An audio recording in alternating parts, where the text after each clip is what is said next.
بسم اللہ الرحمن الرحیم۔ السلام علیکم۔ 1320 میں جب غیاث الدین تغلق ہندوستان کا بادشاہ بنا تو اس نے سما کے جواز اور عدم جواز پر ایک مذہبی مجلس منعقد کی تاکہ اس میں درباری علماء کے ذریعے خواجہ نظام الدین اولیاء کو نیچا دکھایا جا سکے۔ حضرت محبوب الہی اس مجلس میں تشریف لے گئے اور مباحثے میں ایسے مدلل جوابات دیے کہ وہ جید علماء جو اپنے علم و فضل پر نازاں تھے لاجواب ہو کر رہ گئے۔ بادشاہ غیاث الدین تغلق کو بہت شرمندگی ہوئی، لیکن اسی دن اسے ایک مہم پر بنگال روانہ ہونا تھا، اس لیے اس نے جاتے جاتے حکم جاری کیا کہ اس کے دہلی واپس آنے سے پہلے حضرت نظام الدین اولیاء شہر چھوڑ کر کہیں اور چلے جائیں۔ آپ کی عقیدت مندوں کو اس شاہی حکم نے رنجیدہ اور فکرمند کر دیا، لیکن آپ نے اسے کوئی اہمیت نہ دی اور بدستور اپنے معمولات میں مشغول رہے۔ بالآخر بادشاہ کی مہم ختم ہو گئی اور وہ واپس دہلی روانہ ہوا تو حضرت نظام الدین اولیاء کے مریدین نے اس کی اطلاع آپ کو دی، لیکن آپ نے مسکراتے ہوئے فرمایا، ہنوز دلی دور است۔ پھر یہ معمول بن گیا کہ تقریباً ہر روز سرکار کو اطلاع دی جاتی کہ غیاث الدین تغلق تیز رفتاری سے دہلی کی جانب بڑھ رہا ہے، اس لیے آپ کو شہر چھوڑ دینا چاہیے۔ لیکن حضرت نظام الدین اولیاء ہر بار یہی فرما دیتے کہ ہنوز دلی دور است۔ دن گزرتے رہے اور پھر ایک وقت وہ بھی آ گیا جب بادشاہ دہلی سے 3 کوس کے فاصلے پر افغان پور پہنچ گیا۔ آپ کے مریدوں کی پریشانی حد سے بڑھ گئی، لیکن بادشاہ کے لیے وہاں ایک عارضی محل بنایا گیا تھا جہاں اس نے رات کو قیام کرنا تھا، کیونکہ اگلے دن اس کے فاتحانہ استقبال کے لیے شہر میں زبردست تیاریاں کی جا رہی تھیں۔ عقیدت مندوں کے فکر و تشویش ظاہر کرنے پر آپ نے ایک بار پھر وہی جملہ دہرایا جو پہلے بھی کئی بار فرما چکے تھے، ہنوز دلی دور است۔ بادشاہ کے لیے یہ عارضی محل لکڑی سے بنایا گیا اور اس امر کے اہتمام بھی کیا گیا کہ رات کے کھانے کے بعد بادشاہ کی خدمت میں کچھ ہاتھی پیش کیے جائیں گے جو اس کے بیٹے جونا خان نے بنگال سے منگوائے تھے۔ کہا جاتا ہے کہ بادشاہ اس وقت اس چوبی محل کی نچلی منزل میں موجود تھا، چنانچہ جیسے ہی بھاری بھرکم ہاتھی اندر داخل ہوئے، لکڑی کا محل ان کا وزن برداشت نہ کر سکا اور سارا محل دھڑام سے بادشاہ، اس کے بیٹے شہزادہ محمود خان اور اس کے ساتھیوں پر آ گرا اور سب کے سب ملبے تلے دب کر مارے گئے۔ بعد میں محل گرنے کی مختلف وجوہات بیان کی گئیں۔ کہا گیا کہ بادشاہ اپنے بیٹے محمود خان کی لاش پر یوں جھکا ہوا پایا گیا جیسے اسے بچانے کی کوشش کر رہا ہو۔ یہ بھی کہا جاتا ہے کہ جونا خان نے جان بوجھ کر ملبہ ہٹانے میں تاخیر کی۔ کچھ یہ بھی کہتے ہیں کہ آسمان سے ایک کڑک محل پر پڑی اور وہ گر گیا، جس سے بادشاہ اپنے 5-6 ساتھیوں سمیت ملبے تلے دب گیا۔ ایک مورخ کے مطابق آسمان سے بجلی گری تھی، جس سے لکڑی کے اس محل کا سارا ڈھانچہ ہی تباہ ہو گیا۔ مشہور سیاح ابن بطوطہ 1333 میں ہندوستان آیا۔ اس کے بقول شہزادہ جونا خان اپنے والد کی موت کا سبب تھا۔ وہ یہ بھی بتاتا ہے کہ شہزادہ جونا خان نے جان بوجھ کر ان مزدوروں کی آمد میں تاخیر کی جنہیں بیلچوں سے ملبہ ہٹا کر سلطان کو زندہ یا مردہ نکالنا تھا۔ کچھ مورخین کہتے ہیں کہ محل خود گرا، جبکہ کچھ کہتے ہیں کہ شہزادہ جونا خان اپنے والد کی موت کا ذمہ دار تھا۔ لیکن معاملہ کچھ بھی ہو، حقیقت یہ ہے کہ خواجہ نظام الدین اولیاء کا یہ جملہ ضرب المثل بن گیا کہ ہنوز دلی دور است، کیونکہ سلطان غیاث الدین تغلق آپ کو شہر سے نکالنے کے لیے کبھی دہلی واپس نہیں پہنچ سکا۔ سلطان المشائخ حضرت خواجہ نظام الدین اولیاء کے والد ماجد کا نام گرامی سید احمد بخاری ہے، جو بخارا کے رہنے والے تھے۔ وہ اپنے والد سید علی بخاری کے ہمراہ شمس الدین التمش کے عہد میں بدایوں تشریف لائے۔ سلطان التمش نے انہیں بدایوں کے منصب قضا پر فائز کیا۔ آپ کی شادی بی بی زلیخا بنت سید عرب بخاری سے انجام پائی، جن کے وطن سے اپنے وقت کے محبوب الہی سلطان المشائخ حضرت نظام الدین اولیاء تولد ہوئے۔ والدین نے آپ کا نام محمد رکھا تھا۔ ابھی آپ کم سے نہیں تھے کہ ایک روز آپ نے دروازے پر مولانا نظام الدین کی صدا سنی۔ باہر آ کر دیکھا تو ایک شخص کھڑا تھا۔ اس نے آپ کو سلام عرض کیا، السلام علیکم مولانا نظام الدین۔ اسی دن سے آپ نظام الدین کے نام سے مشہور ہوئے۔ آپ بدایوں سے والدہ اور ہمشیرہ کے ساتھ دہلی تشریف لائے اور سلطان التمش کے اتالیق مولانا شمس الملک سے علوم ظاہری کی اعلیٰ تعلیم حاصل کی۔ بہت جلد آپ کا شمار دہلی کے ممتاز علماء میں ہونے لگا۔ انہیں روحانی و باطنی رہنمائی کے لیے ایک مرشد کامل کی شدید آرزو تھی۔ ایک بار آپ حضرت خواجہ قطب الدین بختیار کاکی کے آستانہ عالیہ کی زیارت کے لیے حاضر ہوئے تو ایک مجذوب بزرگ سے ملاقات ہوئی۔ آپ نے ان سے دعا کی درخواست کی کہ اللہ تعالیٰ انہیں دہلی شہر کے قاضی کے عہدے پر فائز کر دے۔ ان بزرگ نے فرمایا، نظام الدین، تم قاضی بننا چاہتے ہو، میں تو تمہیں دین حق کے بادشاہ کے عہدے پر فائز دیکھ رہا ہوں۔ تم وہ بلند مرتبہ حاصل کرو گے کہ ساری دنیا تم سے فیض پائے گی۔ حضرت کے دوست، مربی اور اپنے وقت کے بہت بڑے ولی کامل خواجہ نجیب الدین متوکل نے بھی فرمایا تھا کہ تم قاضی نہیں، ایسی چیز بنو گے جسے میں جانتا ہوں۔ ایک دن ابو بکر نامی ایک قوال ملتان سے دہلی پہنچا۔ اس کی زبانی حضرت خواجہ فرید الدین گنج شکر کے حالات و کمالات سنے۔ آپ کے دل میں بابا صاحب سے محبت کا ایسا شدید غائبانہ جذبہ بیدار ہوا کہ آپ ان کی زیارت کے لیے بے قرار ہو گئے اور اجودھن پہنچ کر ان کے مرید ہو گئے۔ آپ حضرت علی احمد علاؤ الدین صابر کے پیر بھائی تھے، جنہیں پہلے دہلی کی خلافت ملی، لیکن بعد میں وہ کلیہ شریف اور حضرت نظام الدین اولیاء دہلی کی خلافت کے حقدار قرار پائے۔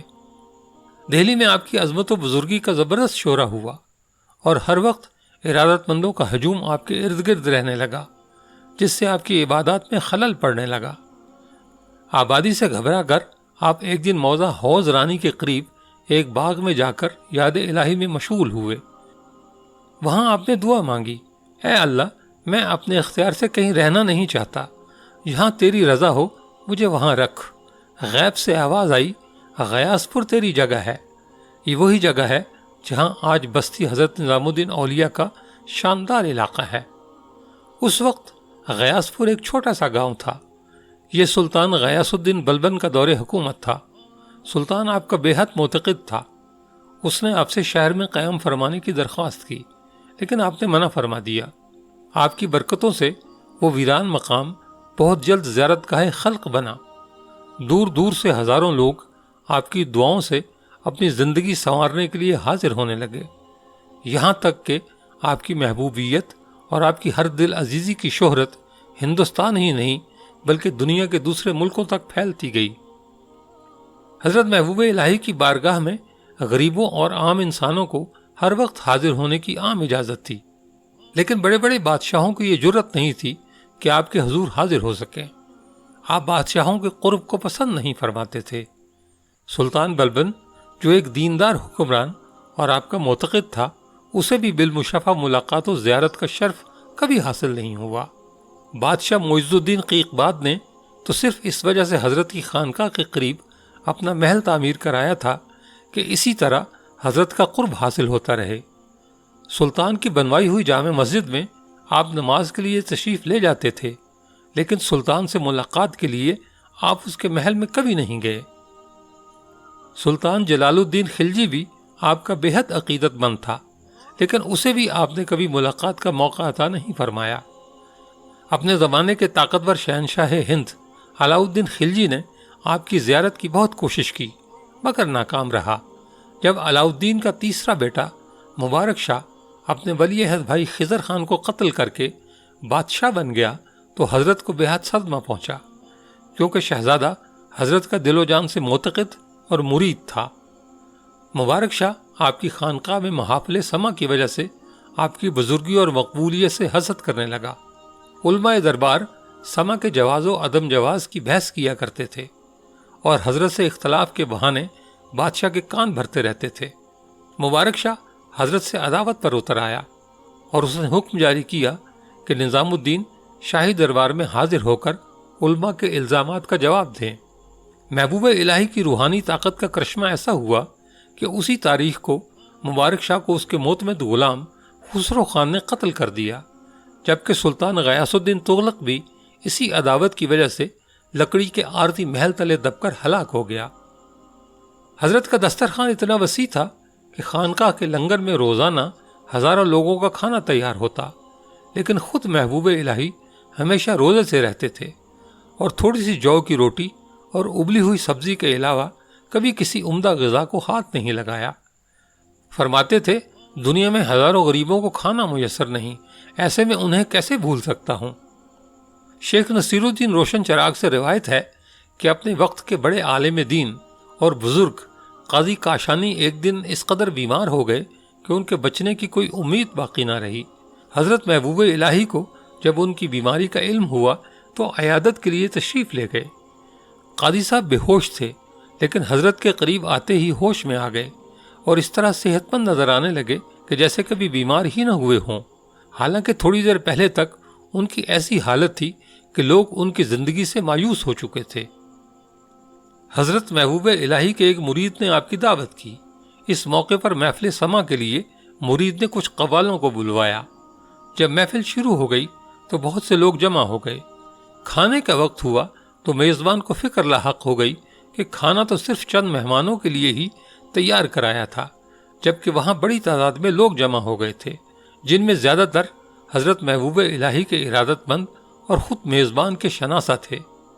حضرت نے میزبان کی پریشانی محسوس کر لی اور فرمایا سب کے ہاتھ دھلواؤ اور دسترخوان پر کھانے کے لیے بٹھاؤ۔ پھر اپنے دستے مبارک سے آپ نے روٹیوں کے 4 ٹکڑے کر کے دسترخوان پر رکھے اور فرمایا بسم اللہ۔ اس کے بعد پورے مجمع نے شکم سیر ہو کر کھانا کھایا، پھر بھی بہت سا بچ گیا۔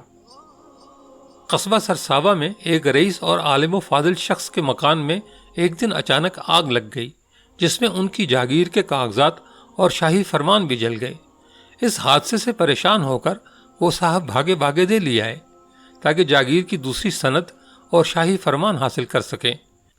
بڑی کوششوں سے انہیں مطلوبہ فرمان اور کاغذات مل گئے، لیکن راستے میں بھیڑ بھاڑ میں ان کے کاغذات کہیں گر گئے۔ بہت تلاش کیا لیکن کوئی پتہ نہ چلا۔ بے حد رنجیدہ ہوئے کہ کسی نے انہیں حضرت محبوب الہی کی خدمت میں حاضر ہونے کا مشورہ دیا۔ رنج و غم میں ڈوبے ہوئے وہ صاحب حضرت کی خدمت میں حاضر ہوئے اور مدد کی درخواست کی۔ حضرت نے ان کی رودات سن کر خوش دلی سے فرمایا مولانا کچھ نظر کرو تو تمہارا کام کروں۔ مولانا نے عرض کیا جو کچھ ہمارے پاس ہے وہ قبول فرمائیں۔ حضرت نے فرمایا اس کی ضرورت نہیں، البتہ بازار جا کر تھوڑا حلوہ خرید لاؤ۔ مولانا دوڑے ہوئے خانقاہ کے قریب ایک حلوائی کی دکان پر پہنچے اور کچھ رقم اسے دے کر کہا اس کا جتنا حلوہ آتا ہو دے دو۔ حلوائی نے حلوہ تولا اور پاس پڑے ردی کاغذوں میں سے ایک کاغذ اٹھایا اور چاہا کہ اسے پھاڑ کر حلوہ باندھ دے کہ انہوں نے دیکھا کہ وہ انہی کا کاغذ تھا جسے وہ کھو چکے تھے۔ فوراً وہ کاغذ اور حلوہ لے کر حضرت کی خدمت میں حاضر ہوئے اور جوشی عقیدت سے قدم بوس ہو گئے۔ سیر الاولیاء میں مذکور ہے کہ آپ کے یہاں حاضری دینے والے اکثر مٹھائیاں وغیرہ خرید کر توفتاً آپ کی نظر کیا کرتے تھے۔ ایک بار اس ارادے سے کچھ لوگ آپ کے پاس آ رہے تھے، جن میں ایک مولانا صاحب بھی تھے۔ انہوں نے سوچا کہ سب کے تحفے ایک ساتھ پیش ہوں گے، شیخ صاحب کا خادم سب کو اٹھا کر لے جائے گا، ایسے میں کسی کو کیا پتہ چلے گا کہ کس نے کیا دیا۔ انہوں نے ایک پڑیا میں بہت سی خاک بھر کر ہاتھ میں لے لی۔ جب یہ لوگ حضرت کی خدمت میں حاضر ہوئے تو سب نے اپنے اپنے تحفے ایک جگہ رکھ دیے۔ خادم یہ سب اٹھا کر لے جانے لگا تو آپ نے مولانا صاحب کی پڑیا کی طرف اشارہ کر کے فرمایا اسے چھوڑ کر سب لے جاؤ، اس میں میری آنکھوں کا سرما ہے۔ مولانا صاحب نے توبہ کی اور مریدوں کے حلقے میں شامل ہو گئے۔ حضرت محبوب الہی کے روحانی دربار میں ہندو مسلم کے درمیان کوئی تفریق نہیں تھی۔ آپ کا فیضان رحمت سب کے لیے تھا۔ آپ نے ساری عمر تجرد بسر کی، جس کی وجہ یہ تھی کہ آپ دنیا داری سے لے کر اللہ تعالیٰ کی عبادت اور لوگوں کو صراط مستقیم دکھانے اور ان کے دکھ درد دور کرنے میں مشغول رہے۔ البتہ آپ نے اپنی ہمشیرہ کی اولاد کو اپنی اولاد کی طرح پالا اور تعلیم و تربیت سے آراستہ فرمایا۔ آپ نے اپنی زندگی میں ہی خواجہ نصیر الدین روشن چراغ کو اپنا خلیفہ نامزد فرما دیا تھا۔ انہیں خرقہ خلافت اور تبرکات تفویض فرماتے ہوئے فرمایا تھا کہ تمہیں انہی لوگوں میں رہنا اور لوگوں کے ظلم و ستم کو برداشت کرنا ہے۔ آپ نے 3 اپریل 1325 عیسوی کو اس دار فانی سے پردہ فرمایا۔ دوستو، یہ تھا آج کا واقعہ۔ کامنٹ کر کے اپنی قیمتی رائے سے ضرور آگاہ کیجیے گا۔ ملتے ہیں اگلی ویڈیو میں۔ اپنا بہت سا خیال رکھیے گا۔ اللہ حافظ۔